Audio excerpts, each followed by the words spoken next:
आज हम लोग बात करने जा रहे हैं एक राष्ट्र एक चुनाव को लेकर। अभी चूंकि ये काफ़ी चर्चा का विषय बना हुआ है एक राष्ट्र एक चुनाव, और इसको लेकर भारत सरकार यानी जो केंद्र सरकार के द्वारा जो है इसको इनिशिएट किया जा रहा है, इसको पहल लिया गया है।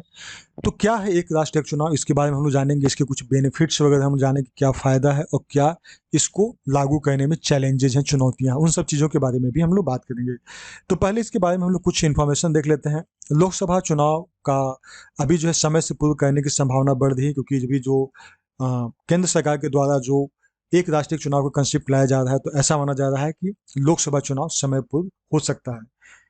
1967 से लेकर 1967 तक देश में 1967 तक लोकसभा और विधानसभा का चुनाव एक साथ हुआ करते थे, बाद में अलग हो गए। अभी नवंबर दिसंबर में 5 राज्यों में मिजोरम, मध्य प्रदेश, छत्तीसगढ़, तेलंगाना और राजस्थान, ये सब में अभी विधानसभा का चुनाव होने वाला है। और इसके बाद में अगले साल यानी 2024 का मई जून में लोकसभा का भी चुनाव होगा। तो चुनाव को लेकर ये काफ़ी ज़्यादा ये सरगर्मी है। सरकार के इस कदम से आम चुनाव और कुछ राज्य का जो चुनाव था उसको आगे बढ़ने की संभावना है, जो कि लोकसभा चुनाव के बाद में या साथ में होने की संभावना थी। हम लोग समझते हैं कि एक राष्ट्र एक चुनाव ये है क्या। एक राष्ट्र एक चुनाव को लेकर केंद्र सरकार ने एक कमेटी बनाया है। एक चुनाव को लेकर एक कमेटी का गठन कर दिया गया। एक कमेटी देश में एक साथ चुनाव कराए जाने के लिए जो कानूनी जो अड़चने हैं, कानूनी जो संभावनाएं हैं और उसके साथ साथ जो संवैधानिक पहलू है, उन सब पे विचार किया जाएगा, विचार विमर्श किया जाएगा एक कमेटी, और उसके बाद में अपना रिपोर्ट सौंपेगी और उसके बाद में निर्णय लिया जाएगा कि एक साथ एक राष्ट्र एक चुनाव का कंसेप्ट लागू किया जाए या नहीं। दरअसल एक देश एक चुनाव एक प्रस्ताव है जिसमें कि लोकसभा यानी भारतीय संसद का जो निचला सदन है, लोअर हाउस, और सभी राज्यों का विधानसभा, ये दोनों का चुनाव एक साथ कराने का सुझाव दिया गया है। इसका मतलब है कि चुनाव पूरे देश में एक ही चरण में होंगे। फिलहाल हर समय हर 5 साल बाद लोकसभा का चुनाव होता है और राज्य विधानसभा का भी चुनाव हर 5 साल में या 3 साल में होते रहता है। तो एक राष्ट्र एक चुनाव का कंसेप्ट है कि लोकसभा के साथ साथ विधानसभा का भी चुनाव एक साथ कराया जाए पूरे देश का। इससे कुछ फायदा भी है। फायदा क्या है? फायदा जो गिनाया जा रहा है, पहला है कि इससे चुनाव पर होने वाला खर्च में कमी आएगी। अब स्वाभाविक है, लोकसभा और विधानसभा का एक साथ अगर खर्च होता है तो चूंकि उसका ईवीएम पेटी हमारे पास बढ़ जाएगा, क्योंकि हमको विधानसभा का भी अलग अलग ईवीएम रखना होगा, तो उसमें हमारा खर्चा बहुत ज़्यादा बढ़ेगा। लेकिन चूंकि हर 5 साल के बीच में एक लोकसभा का चुनाव हुआ, उसके बाद में विधानसभा का अलग अलग शेड्यूल में चुनाव होता है, तो अगर उसको तुलना किया जाए तो उसके तुलना में खर्चा कम पड़ेगा। तो अगर एक राष्ट्र एक चुनाव का कंसेप्ट लाया जाता है तो चुनावी खर्चा कम पड़ेगा। दूसरा है, इससे पूरे देश में प्रशासनिक व्यवस्था में दक्षता बढ़ेगी। अब क्या होता है कि इलेक्शन जब होता है तो उस समय जो सामान्य प्रशासन हो अपना कर्तव्य प्रभावित हो जाता है, उनका चुनाव से प्रभावित हो जाता है, क्योंकि उसमें बहुत सारे जो अधिकारी हैं वो मतदान कर्तव्य में लगे रहते हैं। और जबकि बार बार जिस तरह से मतदान होगा तो स्वाभाविक है पदाधिकारी उसके अनुसार काम करेंगे तो उनका कार्य प्रभावित होगा।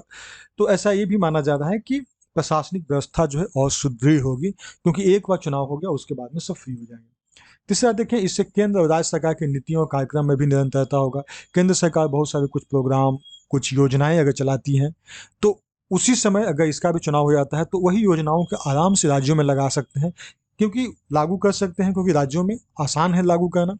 केंद्र और राज्य में चूंकि एक साथ पैरेलल गवर्नमेंट चल रही है तो दोनों जगह आप नीतियों और कार्यक्रम में निरंतरता बनी रहेगी। तो ये किसका फायदा हो सकता है? अब क्या होता है कि देश में आचार संहिता लग जाता है, एक बार लग गया तो उसमें क्या होता है कि बहुत सारी योजनाएं प्रभावित हो जाती है। जो लोक कल्याणकारी योजनाएं हैं उस पर प्रतिबंध लग जाता है। तो एक बार केंद्र के द्वारा केंद्र में जो चुनाव होता है उस समय लग जाता है, एक बार राज्य में चुनाव होगा तब लग जाता है, एक बार पंचायत में चुनाव होता है तब। इस तरह से मतलब अगर अलग अलग चुनाव होगा तो जो लोक कल्याणकारी योजना है उस पर प्रभावित होता है। नेक्स्ट है कि हम लोग फ्री फ्रॉम इलेक्शन, मतलब एक बार का चुनाव हो गया तो उसके बाद हम लोग को चुनाव का टेंशन नहीं रहेगा। चुनाव एक बार हो गया, खत्म हो गया, फिनिश हो गया, बात खत्म। अब बार बार चुनाव कराने की आवश्यकता नहीं है। अब जो सरकार के द्वारा जो नीति है, जो कार्यक्रम है, उसको लागू किया जाएगा। केंद्र और राज्य में दोनों आराम से इसको लागू करें। अब पूरा 5 साल के लिए केंद्र राज्य पूरा इलेक्शन कमीशन को कंप्लीट रेस्ट में आ जाएगा। चुनौतियां क्या है? इसको लागू करना इतना आसान भी नहीं है। इसके लिए क्या है, राज्य विधानसभा के कार्यकाल उसको लोकसभा के साथ जोड़ने के लिए जो संवैधानिक संशोधन है उसको करने की जरूरत पड़ेगा। इसके अलावा लोक प्रतिनिधि अधिनियम जो है उसके साथ साथ अन्य संसदीय प्रक्रिया है उसमें भी संशोधन करने की जरूरत पड़ेगी। एक साथ चुनाव कराने को लेकर क्षेत्रीय दल का बहुत डर है, क्योंकि वो अपने स्थानीय मुद्दों को मजबूती से नहीं उठा पाएंगे। तो जैसे अब केंद्र का जब मुद्दा उठेगा, जब केंद्र में चुनाव होगा, तो राज्य का चुनाव जो है फीका पड़ जाएगा। तो केंद्र का जो मुद्दा होगा वही राज्य के मुद्दों पर भारी पड़ जाएगा। तो राज्य का जो लोकल मुद्दा है, जो क्षेत्रीय मुद्दा है या क्षेत्रीय दल है, उनका वर्चस्व खत्म हो जाएगा और क्षेत्रीय मुद्दे नहीं उठ पाएंगे। तो इसका ये भी चैलेंजेज है। इसके साथ ही चुनाव खर्च और चुनाव रणनीति के मामले राष्ट्रीय दलों के साथ प्रतिस्पर्धा करने में समर्थ होगा। मतलब कि अब जो केंद्रीय पार्टी है, सेंट्रल गवर्नमेंट का पार्टी है या जो केंद्रीय दल है, वो राज्य दल की तुलना में स्वाभाविक है, उसके पास ज़्यादा फंडिंग है तो वो ज़्यादा खर्च कर पाएगी। ऐसी स्थिति में क्या जो क्षेत्रीय दल है वो अपना 50% उस लेवल तक उस राज्यों में नहीं कर पाएंगे जिस तरह से वो केंद्रीय जो दल है उन लोग करेंगे। तो इस वजह से क्या है कि जो क्षेत्रीय दल है उनसे कंपटीशन नहीं हो पाएगा और क्षेत्रीय दल अपने आप को कमजोर महसूस करेंगे।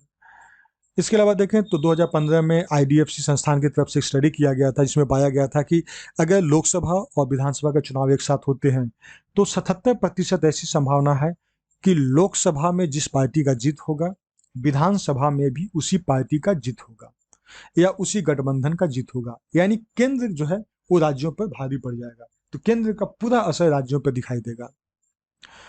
तो इस तरह से है। ये सब चुनौतियों को अगर लागू कर दिया जाता है, अगर इसको चैलेंजेस को दूर कर दिया जाता है तो इसको कराया जा सकता है, अदरवाइज ये समस्याएं बनी रहेंगी। संविधान में कुछ संशोधन करना पड़ेगा। तो 1999 में भी विधि आयोग ने अपना एक रिपोर्ट दिया था, जिसमें एक इलेक्शन, एक राष्ट्र एक चुनाव का सपोर्ट किया था। 2018 में एक देश एक चुनाव पर लॉ कमीशन भी अपना रिपोर्ट दिया था। लॉ कमीशन के रिपोर्ट में सुझाव दिया गया था कि देश में 2 फेज में चुनाव कराए जा सकते हैं। विधि आयोग ने यह भी कहा था कि एक साथ चुनाव कराने के लिए कम से कम 5 संवैधानिक सिफारिशों की जरूरत पड़ेगी, 5 संवैधानिक सिफारिश की जरूरत पड़ेगी।